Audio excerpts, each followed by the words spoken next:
I never thought my 40th birthday would be the day my marriage crumbled, but looking back, it was the gift I never knew I needed. That evening, as I stood in our meticulously decorated dining room, surrounded by my husband Charles's family, I felt more alone than ever before. "Stella, darling," Charles said, raising his wine glass with that condescending smile I'd grown to dread. "You're too old to play entrepreneur. That little crafts business of yours? It's cute, but it's time to face reality." His mother and sisters tittered, their perfectly manicured nails wrapped around crystal stemware, their eyes gleaming with barely concealed satisfaction.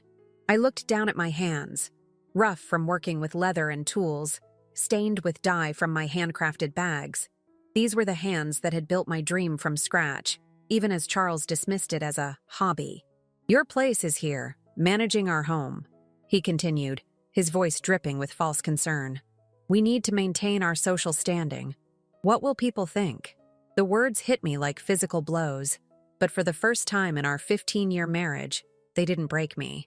Instead, something crystallized inside my chest, a hardness I didn't know I possessed. I thought about the orders piling up in my workshop, the growing list of clients, and the business plan I'd secretly been developing with my mentor, Regina. "I think," I said, my voice steady despite my racing heart, "that people will think whatever they want. But I know what I think, Charles. I think we're done." The silence that followed was deafening. Charles's mother gasped dramatically, while his youngest sister almost dropped her wine glass.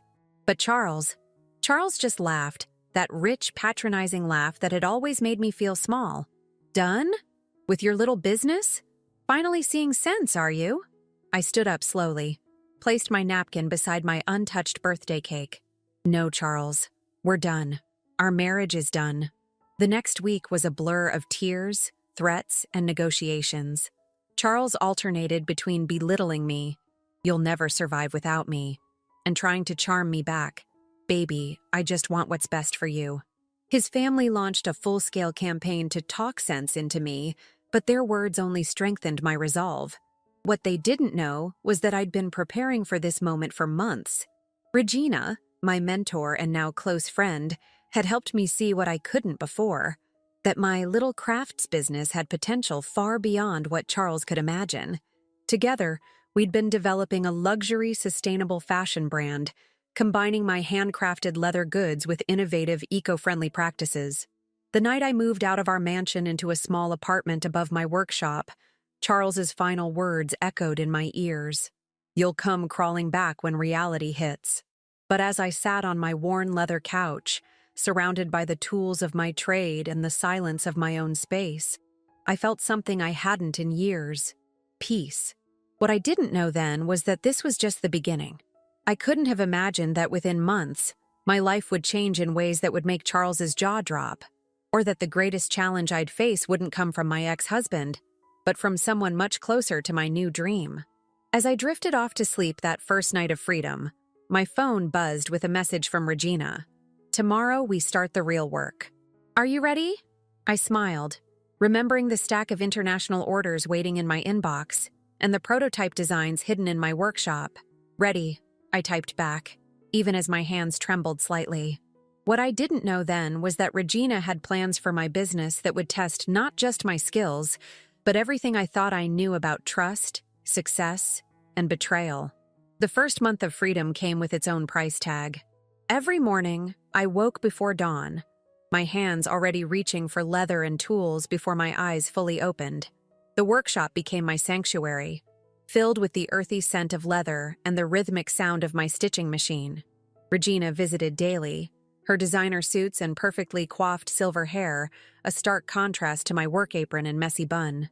"Your craftsmanship is exquisite," she'd say, examining my latest pieces with her shrewd blue eyes. But craftsmanship alone doesn't build an empire. She was right, of course. That's why I'd trusted her when she suggested bringing in investors. "Think bigger," she urged one evening, spreading out market analysis reports across my workbench. "Your sustainable practices and attention to detail, they're worth millions in the right markets." I hesitated, remembering Charles's sneering face. "Millions? I just want to make beautiful, sustainable bags." Regina's laugh was warm but sharp. "Oh, honey, you can do both. Trust me." And I did trust her, even when she pushed me to take out a substantial loan to upgrade my equipment. Even when she insisted we fly to Milan to meet potential partners, using most of my savings. Even when she introduced me to Luke, a charming venture capitalist who looked at me like I was his next big win. The business was growing faster than I could have imagined. My Instagram following exploded after a famous environmental activist carried one of my bags to a climate conference. Orders poured in from across the globe. I hired 3 artisans to help with production, teaching them the techniques I'd spent years perfecting. But success came with shadows. Late one night, as I was reviewing our financial reports, I noticed discrepancies in our accounts. Small amounts missing here and there, dating back to when Regina first became my business advisor. My stomach churned as I dug deeper, following the trail of numbers that led to an uncomfortable question. Was my mentor stealing from me? Before I could confront her, Regina burst into my workshop the next morning, practically glowing with excitement. "Pack your bags, Stella. Luke wants to meet in New York next week. He's talking about a major investment. We're talking 8 figures." I forced a smile, hiding the spreadsheets under a stack of leather samples. "That's amazing. But shouldn't we review our current financials first?" Something flickered in Regina's eyes. So quick I almost missed it. "Don't get bogged down in details, darling. This is your moment. Remember what Charles said? Prove him wrong. Show everyone what you're really worth." She knew exactly which buttons to push. The mention of Charles made my cheeks burn with remembered humiliation. Part of me wanted to demand answers about the missing money, but a larger part feared losing everything I'd built. What if I was wrong? What if questioning Regina meant losing my shot at real success? That night, I couldn't sleep. I sat in my workshop, running my fingers over the smooth leather of my latest creation, a laptop bag that had already garnered a waitlist of hundreds. The piece represented everything I believed in: sustainability, craftsmanship, attention to detail. Was I willing to compromise these values for faster success? My phone buzzed with a text from Luke. "Can't wait to discuss the future of your brand next week. Regina says you're ready for the big leagues." As I stared at the message, another notification popped up, an email from my bank. More unauthorized transactions had been flagged on my business account. The amounts were getting larger. I picked up my phone to call Regina, then set it down again. Something in my gut told me to wait, to watch, to gather more evidence. After all, I'd learned the hard way with Charles that confronting someone without a solid plan could leave you vulnerable. What I didn't know then was that the New York meeting would change everything, just not in the way Regina had promised. Sometimes the biggest betrayals come wrapped in the prettiest packages, and the people who claim to believe in you the most are the ones who believe in nothing but their own gain. New York welcomed me with a bitter winter wind and a revelation I wasn't prepared for. The night before our big meeting with Luke, I sat in my hotel room, double-checking the financial records I'd gathered. My hands trembled as I pieced together the full scope of Regina's deception. She hadn't just been skimming money from the business. She'd been systematically preparing to take control of my company. Hidden in the contracts she'd had me sign were clauses granting her increasing equity stakes. The loan she'd convinced me to take out? The collateral wasn't just my equipment. It was my patents, my designs, everything. A knock at my door made me jump. "Stella? Are you ready for dinner?" Regina's voice carried that familiar maternal warmth that had once made me feel so safe.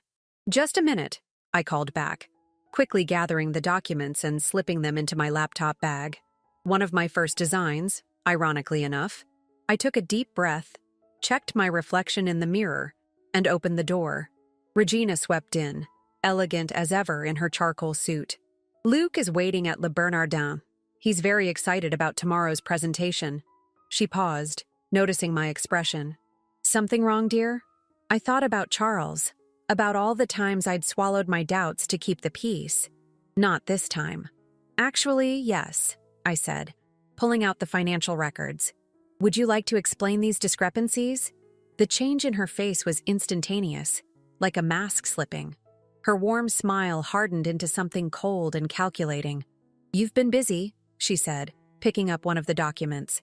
"Did your ex-husband put you up to this? Still trying to control you? Don't, I said, my voice steadier than I felt. Don't try to manipulate me. I trusted you, Regina. Why? She laughed. A sharp, bitter sound, nothing like her usual warm chuckle. Because you made it so easy. All that talent, all that potential, and you were ready to stay small, making one bag at a time like some craftsman in a fairy tale. I saw what you could become. You saw dollar signs. I corrected her. You saw something you could steal. I saw something I could build, she snapped. Tomorrow, Luke will sign the investment deal I arranged. The company will expand globally. And yes, my stake will grow until I have controlling interest. But that's business, Stella. That's how the real world works.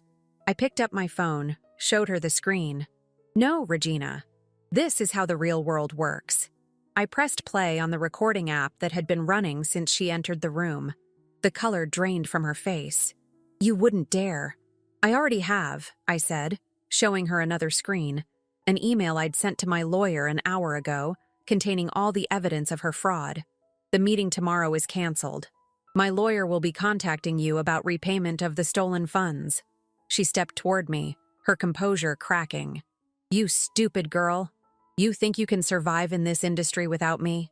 You'll be back to making trinkets in your workshop within a month. I shouldered my laptop bag, headed for the door. Maybe, but they'll be my trinkets, made my way. I paused, turned back to her. You know what the funny thing is? If you'd just been honest, I would have happily made you a partner. Real partners. As I walked out of the hotel room, leaving Regina sputtering threats behind me, my phone buzzed. A notification from my business account. Another unauthorized transfer attempt. But this time, I smiled. The account had already been frozen. I hailed a cab to take me to my lawyer's office, where I'd spend most of the night preparing for the legal battle ahead. But as I watched the New York skyline blur past the window, I felt strangely peaceful. I'd lost money, yes, but I'd gained something more valuable.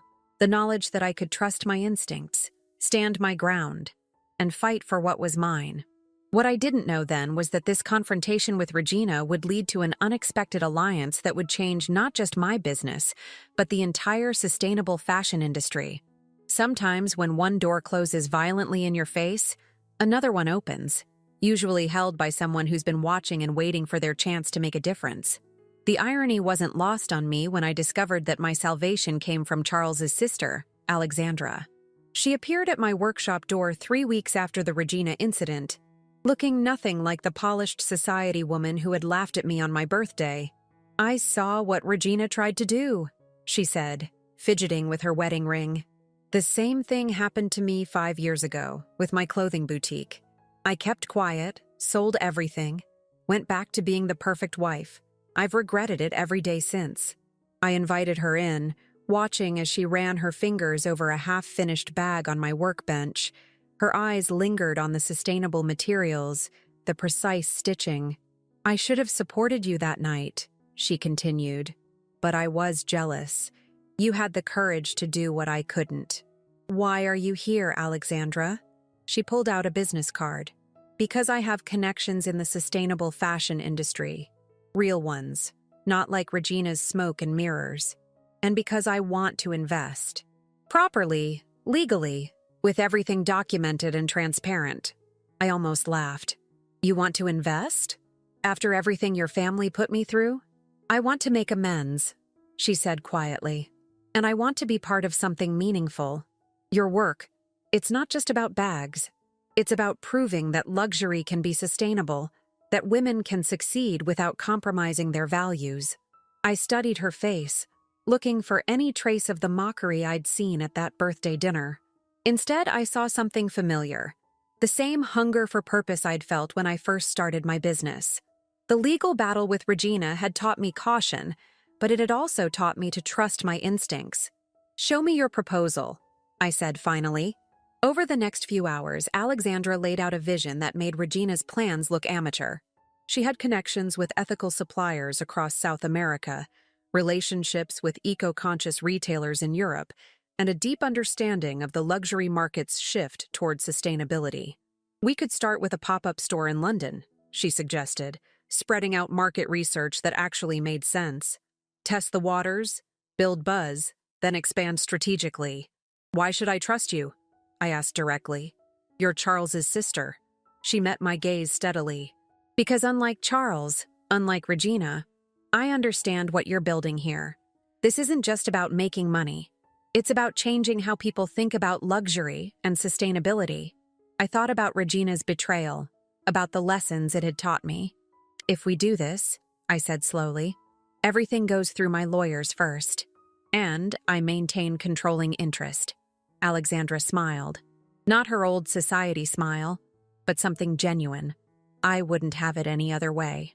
You're the heart of this brand, Stella. I'm just here to help it grow. That evening, after Alexandra left, I sat in my workshop looking at her proposal. My phone buzzed with a text from Charles. Heard you're working with my sister now. Finally admitting you need family help? I ignored it, focusing instead on the order I was finishing. A custom bag for a climate activist who would be speaking at the UN next month.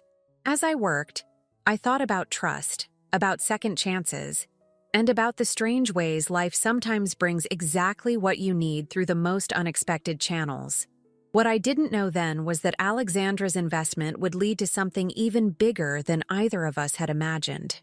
But first, we would face a challenge that would test not just our new partnership, but everything I thought I knew about forgiveness and redemption. The London pop-up store exceeded our wildest expectations. Our sustainable luxury bags sold out within days, and the waiting list grew to thousands. But success has a way of bringing old ghosts back to haunt you. I was reviewing designs for our permanent London location when my phone lit up with a familiar number. Regina. After months of silence following our legal settlement, she was calling. I let it go to voicemail, but her message made my blood run cold. Stella, darling.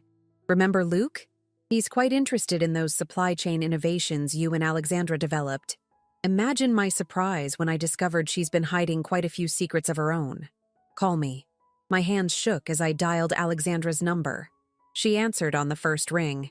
I was just about to call you, she said, her voice tight. Regina reached out to me too. What secrets was she talking about? The silence on the other end lasted too long. We need to meet. Not over the phone. 2 hours later, we sat in my workshop, the space that had witnessed so many turning points in my journey. Alexandra looked pale, her usual confidence replaced by something that looked dangerously like guilt. Before I invested in your company, she began, I was working on a similar sustainable fashion initiative with Luke. It didn't end well.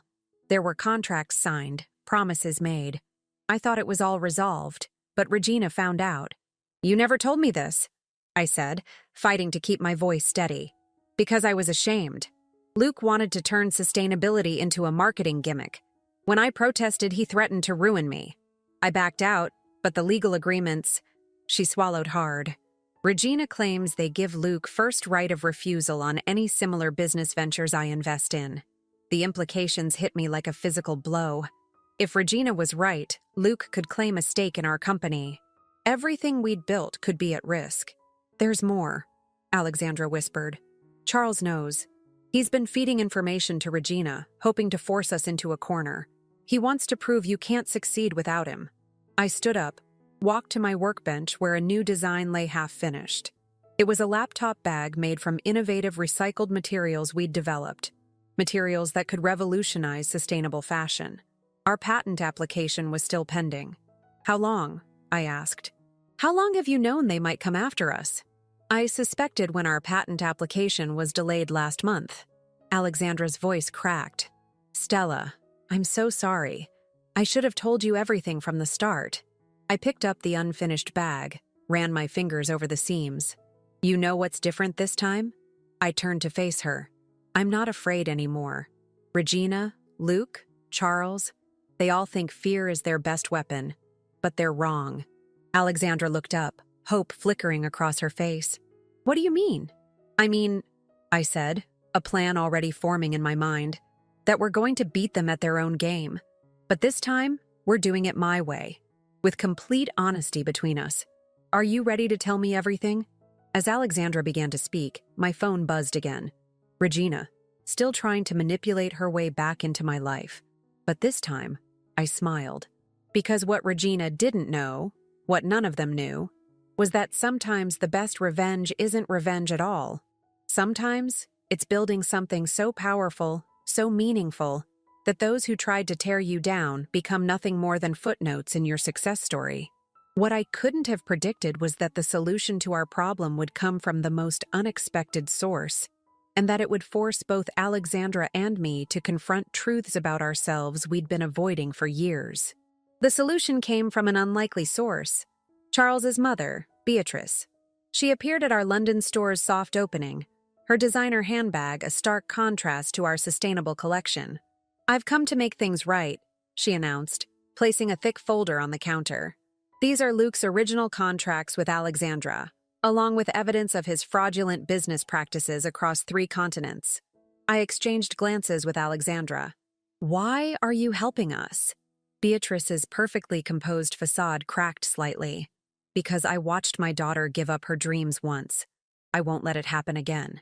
She straightened her spine. "And because I was wrong about you, Stella. What you've built here, it's extraordinary." The documents she provided were dynamite. Luke had a pattern of targeting women entrepreneurs, using predatory contracts to steal their innovations. His connection with Regina went back years. They'd pulled this scheme before. "Charles doesn't know I'm here," Beatrice added. "He's still convinced you'll fail. His pride won't let him see what's right in front of him." Working with our lawyers, we built an ironclad case. Luke's previous victims came forward, eager to testify. Regina's carefully constructed network of lies began to unravel. But the real breakthrough came from our own innovation. The sustainable materials we'd developed weren't just revolutionary.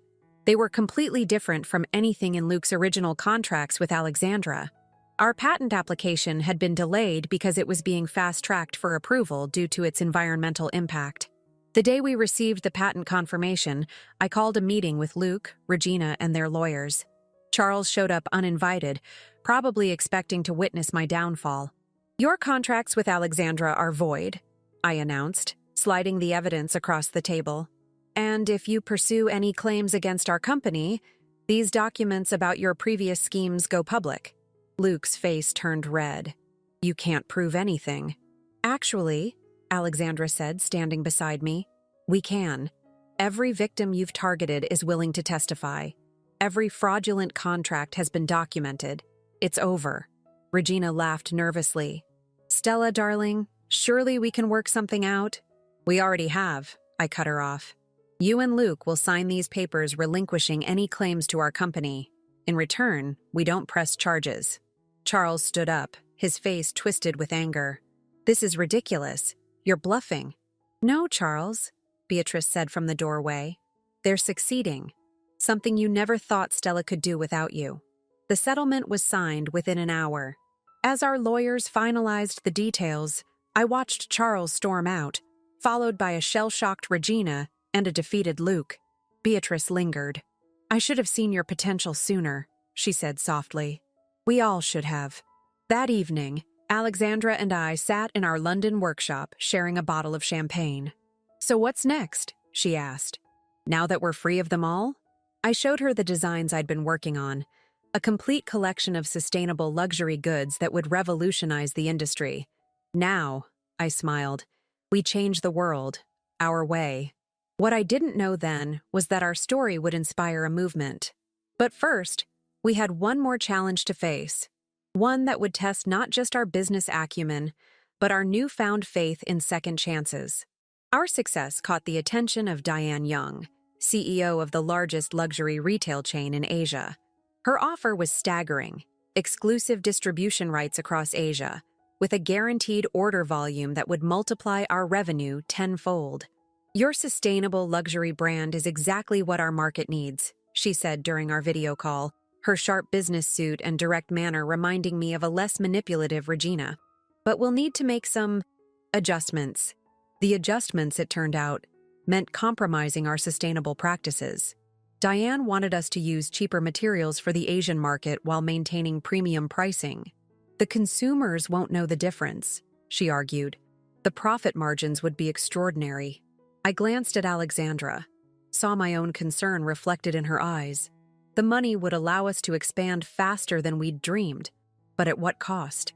We need time to consider your offer, I told Diane. That night, I couldn't sleep. I walked through our London workshop, touching the carefully sourced, sustainable materials we'd fought so hard to develop. Our waiting list was months long, our prices high but fair for the quality we delivered. Diane's offer promised faster growth, but it felt like a step backward. My phone buzzed with a text from Charles. Heard about Young's offer. Finally ready to play in the big leagues? Don't mess this up with your moral crusade. I was still staring at his message when Alexandra arrived early the next morning, carrying market research reports. I've been up all night, she said. Look at these numbers. The data showed a growing demand for authentic, sustainable luxury goods in Asia. Young consumers were increasingly conscious of environmental impact and willing to pay for genuine quality. Diane's wrong, Alexandra said. We don't need to compromise. We need to educate. An idea began forming in my mind. I reached for my sketchbook and began drawing. What if, instead of diluting our brand, we create something new? Over the next week, we developed a counter-proposal. We would partner with local artisans across Asia, teaching them our sustainable techniques while incorporating their traditional craftsmanship. The result would be a unique fusion of East and West, maintaining our environmental standards while creating jobs and preserving cultural heritage. When we presented our plan to Diane, her initial skepticism turned to intrigue. This is unexpected, she said, studying our projections. The costs will be higher, but the value will be authentic, I countered. Imagine being the first major retailer to offer truly sustainable luxury goods with cultural significance. Not just selling products, but telling a story of preservation, of both environment and tradition. Your margins would be smaller, she warned. But our impact would be greater, Alexandra added.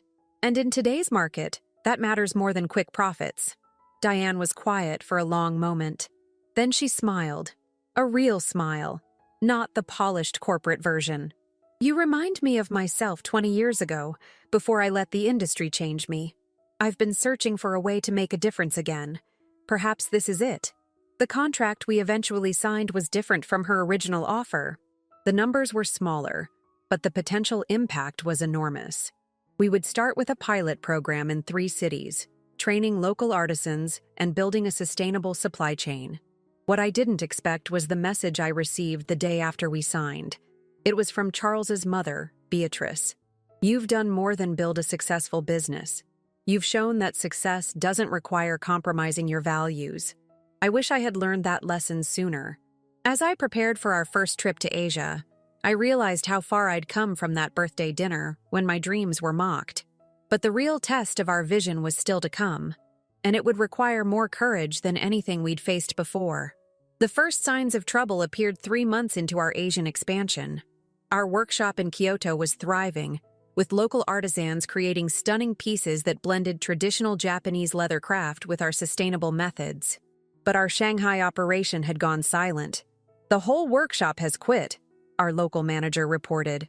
Someone offered them triple their salaries to work for a new company. They've taken our techniques with them. The competing company's name made my heart sink. Young Global Ventures. Not Diane's company, her brother's. He'd watched our success and decided to undercut us with a cheaper, less sustainable version of our products. They're claiming to be eco-friendly, Alexandra said, showing me their marketing materials. But they're using our designs with toxic materials. It's everything we fought against. I thought of Charles's mocking words about my moral crusade. The easy path would be to follow suit, to compromise our standards to compete. Instead, I booked a flight to Shanghai. The former workers were surprised to see me at their new workshop. More surprised when I didn't come with threats or accusations, but with an offer. Come back, and we'll make you partners, not just employees. Their new manager tried to intervene. These workers are under contract. Contracts built on lies, I countered, revealing documentation of the materials they were using. Materials that violated Chinese environmental regulations. Your cost-cutting isn't just unethical, it's illegal. That evening, I met with David Young himself. He was younger than Diane, with the same sharp business instincts but none of her evolving conscience. "You're fighting a losing battle," he said. "Consumers say they want sustainability, but they buy based on price." "No," I corrected him. "They buy based on value, and authenticity has value." I showed him our latest sales figures, the growing wait lists, the social media buzz. Our customers weren't just buying bags, they were investing in a vision of responsible luxury. "Join us instead of fighting us," I proposed. "We'll partner with your factories, implement our sustainable practices properly, your production expertise with our standards and designs." He laughed. "You sound like my sister, always thinking you can change the world." Your sister was right, and we're proving it every day. What happened next would reshape the industry's approach to sustainability. But first, we had to survive the media storm when our story went public and face an unexpected betrayal from someone we thought was finally on our side. The media storm broke when Charles, of all people, leaked documents about David Young's unethical practices to the press. His attempt to damage our reputation backfired spectacularly.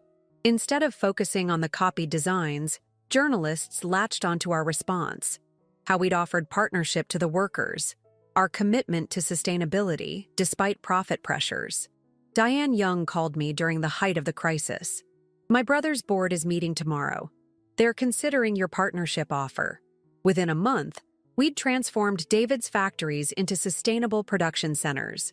The workers who'd left returned, this time as stakeholders in our shared future. Our waiting lists grew longer, but our customers understood. Real change takes time. Then came the invitation that changed everything. A keynote speech at the Global Sustainable Luxury Summit in Milan. As I stood at the podium, I saw familiar faces in the audience. Charles looking uncomfortable, Regina, unable to meet my eyes, even Luke, probably plotting his next scheme. 3 years ago, I was told my dreams were naive, I began. That success required compromise, that sustainability and luxury couldn't coexist. Today, our company proves otherwise. Our revenue has reached 9 figures, but more importantly, we've created a model others can follow. The numbers spoke for themselves. Over 2,000 artisans employed across Asia and Europe, a carbon-negative production process, wait lists extending months for products that cost 5 times what my critics once mocked as overpriced. After the speech, Beatrice approached me with tears in her eyes. "Charles is filing for divorce," she said. "Your success made him realize how controlling he's been. He's starting therapy." I felt no satisfaction, only hope that he would find his own path to growth. That evening, Alexandra and I sat in my original workshop, now a museum piece within our global headquarters. "Remember when this space felt huge?" she laughed. I picked up an old prototype, the first bag I'd made after leaving Charles. "It was never about the space," I said. "It was about believing in something bigger than ourselves." My phone buzzed with a message from Diane. "Ready to revolutionize the industry again? Wait until you see what we've discovered in sustainable textiles." I smiled, thinking of all the voices that had told me to dream smaller. Now those same voices were following our lead, realizing that ethics and success weren't enemies, but partners. "You know what the best revenge is?" I asked Alexandra. "Success?"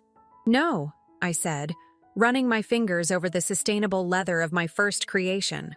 "The best revenge is becoming so focused on your purpose that revenge becomes irrelevant." Today, our company stands as proof that one person's naive dream can transform an industry.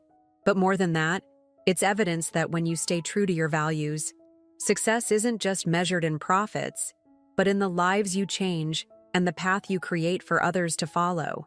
As for Charles, last I heard, he'd started a small sustainable garden. Sometimes the biggest victories aren't in proving others wrong, but in inspiring them to find their own truth.